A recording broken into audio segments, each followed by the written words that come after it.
En filosofía política hay una pregunta fundamental. ¿Realmente necesitamos vivir bajo una autoridad que expida mandatos, prohibiciones y sanciones o castigos? En este video vamos a continuar un video anterior en el que hablamos sobre el tema de estado de naturaleza. Estamos ahora iniciando esta serie de videos de la tradición liberal a partir del libro de John Wolfe, Introducción a la Filosofía Política. Y en el video anterior hablamos precisamente de los primeros contractualistas, Hobbes y John Locke. Ahora hablaremos del tercero, que será Rousseau, y también del anarquismo.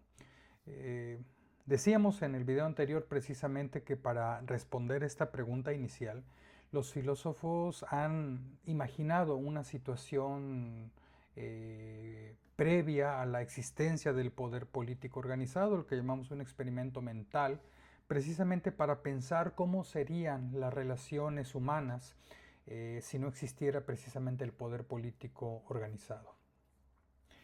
Vamos ahora con Rousseau. Rousseau, para este autor francés, este pensador, plantea precisamente que uno de los errores de la filosofía política es suponer que el ser humano es violento o egoísta por naturaleza, a diferencia de Thomas Hobbes, como lo vimos. Él sostiene precisamente que en el estado de naturaleza el ser humano no vive en un estado de conflicto permanente, ni es un ser violento.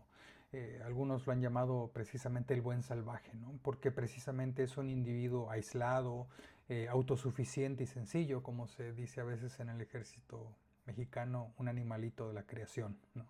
Pero como dijimos, vive aislado pero no vive en hostilidad. De hecho, sus acciones se mueven por dos sentimientos fundamentales que son el amor de sí mismo, el instinto de conservación y precisamente la compasión hacia los demás. Una especie de compasión natural que es un dique de contención respecto a la violencia contra los otros. En el estado de naturaleza no existe la propiedad privada. En esta visión rusoniana no hay jerarquías sociales ni tampoco lo que algunos llaman desigualdades estructurales. Eh, precisamente eso da lugar a que no exista el conflicto político. Para Rousseau, la violencia, la dominación y la injusticia no surgen de la naturaleza humana, paradójicamente surgen de la organización social que aparece posteriormente. ¿Y cuándo aparece esa organización social que corrompe al ser humano, ¿no? La civilización, que es la que lo corrompe? Pues cuando aparece la propiedad privada. Es decir, cuando alguien dijo, este terreno de aquí es mío y los demás lo aceptaron, para Rousseau se estaban dando ya las condiciones, se abría la puerta precisamente para la desigualdad, para la competencia y finalmente para la dominación. Así para Rousseau la sociedad y no la naturaleza o la civilización que como hoy la conocemos es lo que corrompe al ser humano. Ahora bien, Rousseau, ¿qué propone? Pues no regresar a ese estado de naturaleza idílico, sino, digamos, su propuesta es la de reconstruir una sociedad sobre bases nuevas. La solución que ofrece es, como no podía ser de otra manera, el contrato social.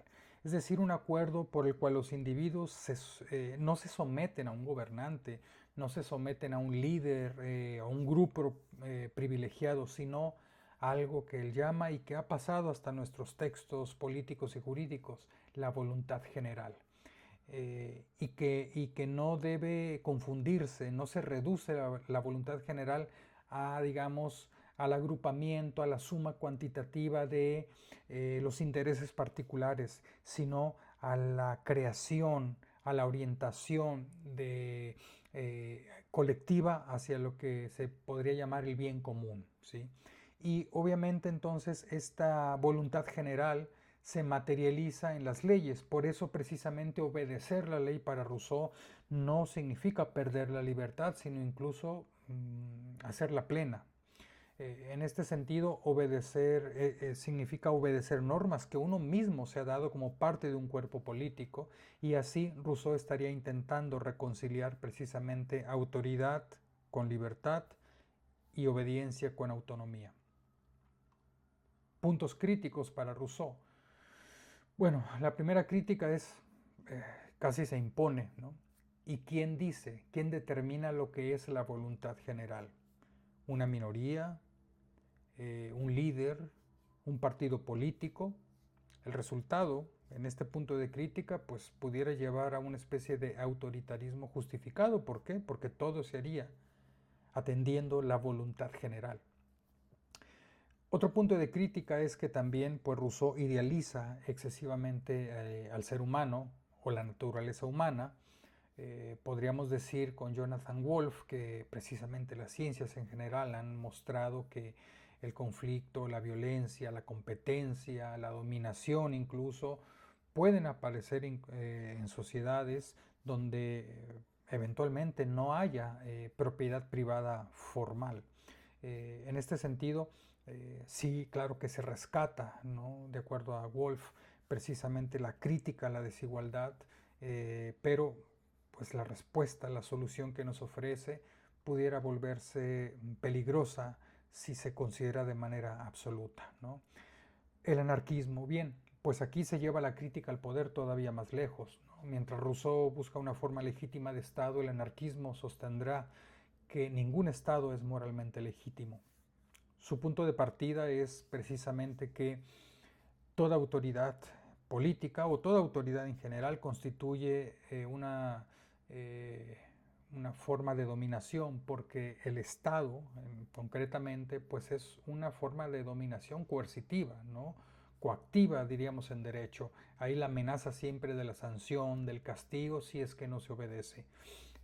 Para el pensamiento anarquista, obligar precisamente a alguien a obedecer bajo amenaza de castigo, de sanción, pues es incompatible con la autonomía moral y racional del individuo, del ser humano.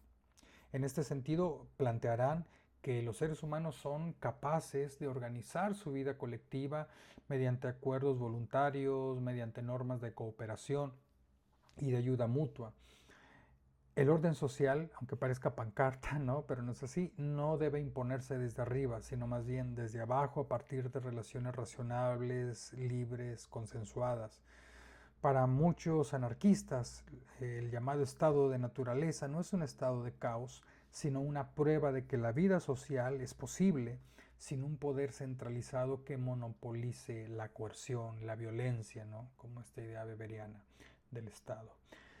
¿Qué objeciones podemos plantear al anarquismo? Bueno, la primera es práctica. ¿Qué pasará con quienes no cooperan racional y consensuadamente? ¿Cómo se protege a los más vulnerables precisamente frente a la violencia o el abuso sin una autoridad que haga cumplir, digamos, las normas, las reglas? Otra crítica pues se refiere también a la complejidad de las sociedades contemporáneas. Muchos dudarán que dada la compleja tecnificación y composición de las ciudades contemporáneas, ¿no? Digamos, puede haber esa coordinación efectiva, ¿no? Eficaz, solo a partir de acuerdos voluntarios. Por ello, precisamente el anarquismo constituye, sí, una crítica moral muy poderosa contra la dominación, pero su viabilidad práctica, pues, sigue siendo objeto de debate.